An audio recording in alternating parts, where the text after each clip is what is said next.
Если вы с мыслью не просыпаетесь или ложитесь спать, и быстрее утро и снова бежать в мастерскую, то вы и не художник. Я прибегаю в мастерскую, вы знаете, я наслаждаюсь. Мне говорят, а там воняет, а там все, нельзя тебе. Как это нельзя? Это мое любимое, там все любимое. Там столько сущностей собирается вокруг тебя. Это мы не видим. Они вот здесь присутствуют по углам, сидят, ждут чего-то. Ну и пусть себе ждут. Главное, не раздражайте их. Саи Баба как-то сказал, говорит, если бы я вам показала то, что рядом с вами, вы не стали бы жить.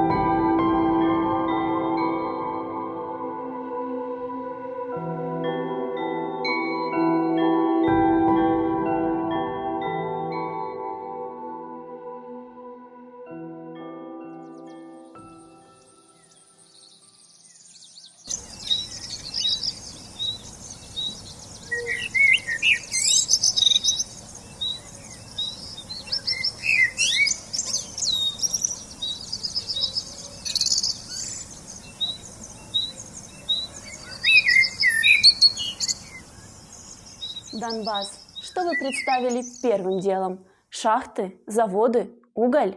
Да, несомненно, это то, чем славится Луганская земля. А как насчет искусства? Изобразительного искусства? Живопись – это искусство изображать действительность красками, имеет свои виды, стили, жанры. Один из таких – медитативная живопись. Часто ли мы сталкиваемся с этим понятием?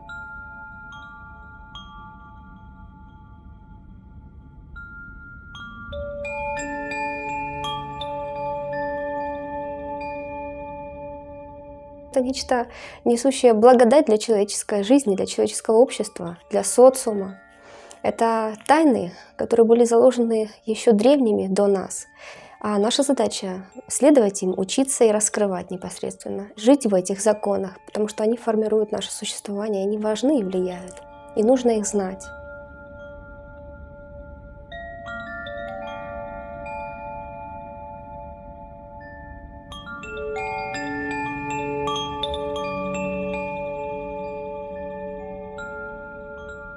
Медитативная живопись — это нечто сакральное, скрытое. Мне кажется, Александр Иванович в этом очень опередил эпоху в осознании и в открытии такого направления в живописи.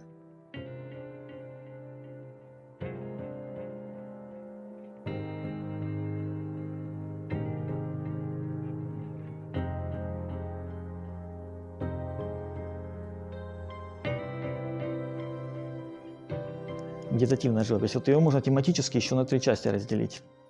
Значит, первую можно назвать тему — это космизм.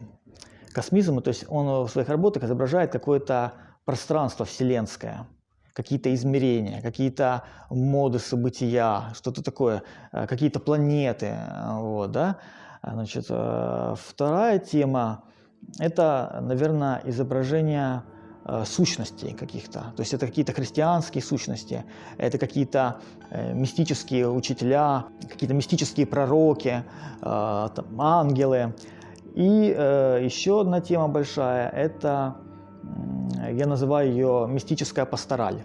То есть это когда он изображает, казалось бы, узнаваемые образы сельской жизни. И вот я думаю, может, это потому, что это было для него очень родное, потому что он же сам из села, вот, и он эту жизнь наблюдал. То есть то ли это наш мир проступает через вот этот иной мир, то ли иной мир проступает через наш. Вот такое вот впечатление создавалось.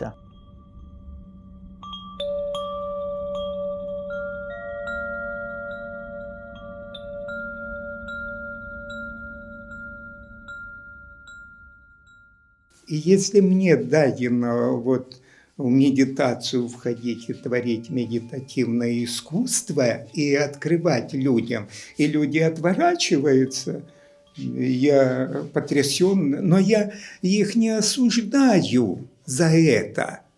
Я вам говорил, что нравственность, мудрость и медитация – это то, что может держать человека вот в этом мире. На плаву держать, на уровне держать.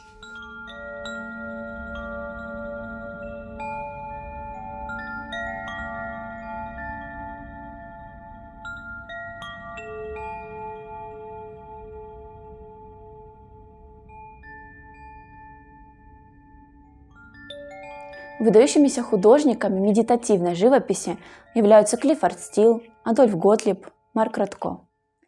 Все мы привыкли смотреть туда, на запад, слышать те нерусские фамилии и имена. А как насчет нашего луганского художника Александра Ивановича Каденко?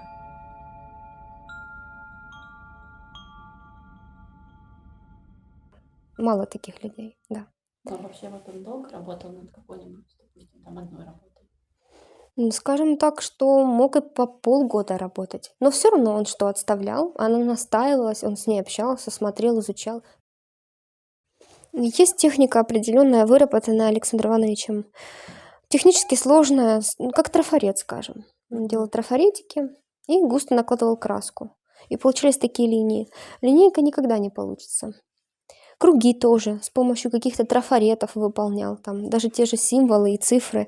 Это трафаретная такая вот вещь, да. Поэтому тут ремесло очень важно. Вот эта четкость, умение.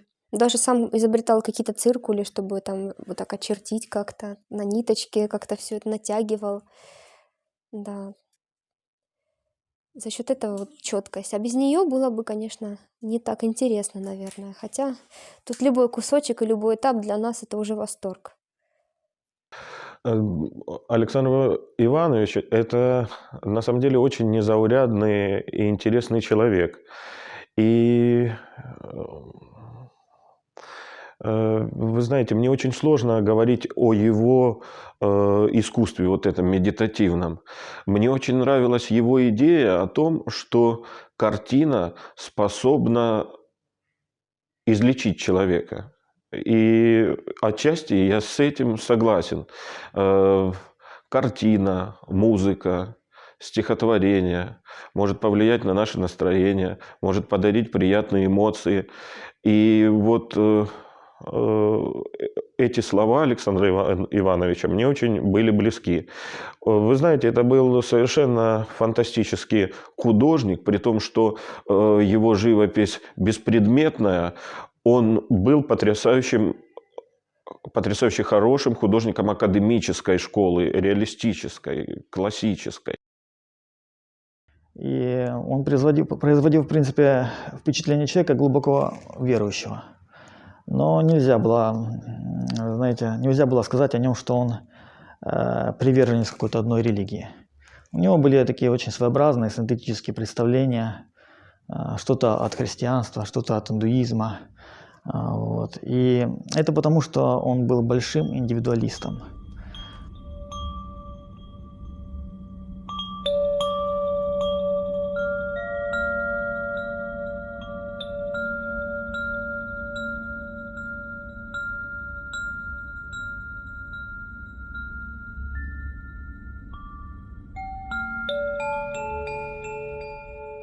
Если я здесь остался, наверное, я остался из каких-то побуждений, может разрешить какие-то проблемы энергетические, потому что я знаю, что мудрость, нравственность и медитация – это 3 кита, на которых держится человек.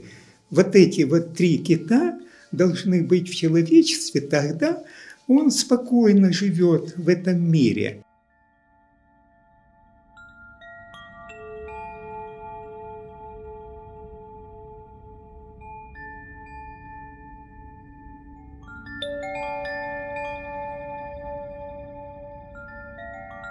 Александр Иванович Каденко просвещал не только свою душу, но и помогал молодому поколению познать себя, научиться видеть мир под другим углом, известным только ему.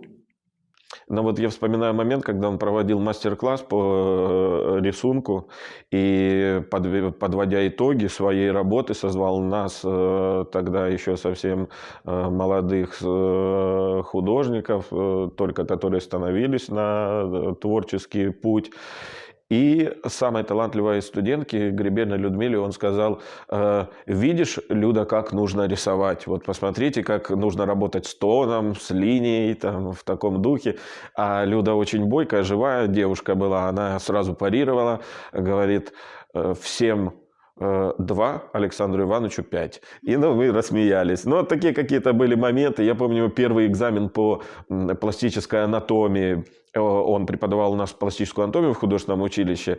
Был очень строг, и действительно было за честь на его занятиях получить 3. Это уже было за счастье. Каждая минута, каждый учебный процесс, особенно когда Александр Иванович на редкость других художников приглашал в свою мастерскую посмотреть за процессом создания его работ. Это раскрытие тайников. И, пожалуй, каждое такое посещение чем-то запоминалось, уникальным, что сейчас может применяться в моей практической деятельности в изобразительном искусстве.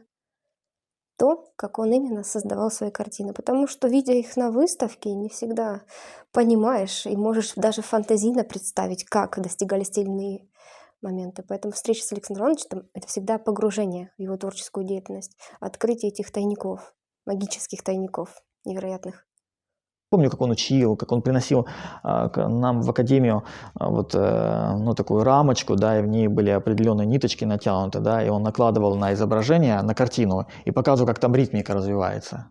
Ну, знаете, вот когда он преподает, да, в институте, это одна личность. Когда ты приходишь на выставку его картин, ты понимаешь, что вот его истинное «я». Когда ты чувствуешь его картины, смотришь, познаешь. Своего рода преподаватель — это роль, которую он должен был исполнять, но он это исполнял на высшем уровне, потому что он действительно профессионал своего дела, мастер, многие его так называют. Вот. А его работы — это его истинное «я». Его работы — это свет и любовь. Я бы мог назвать 2 словами.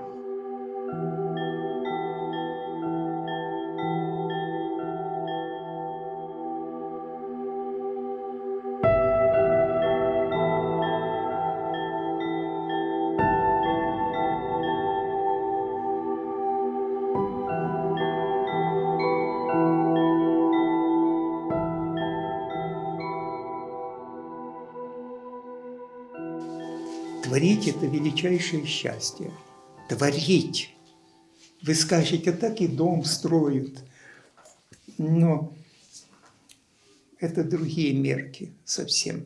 Коллективные постройки, там это другие мерки, все. Да, творчество – это бесконечный труд. Бесконечный. Я называю это счастьем.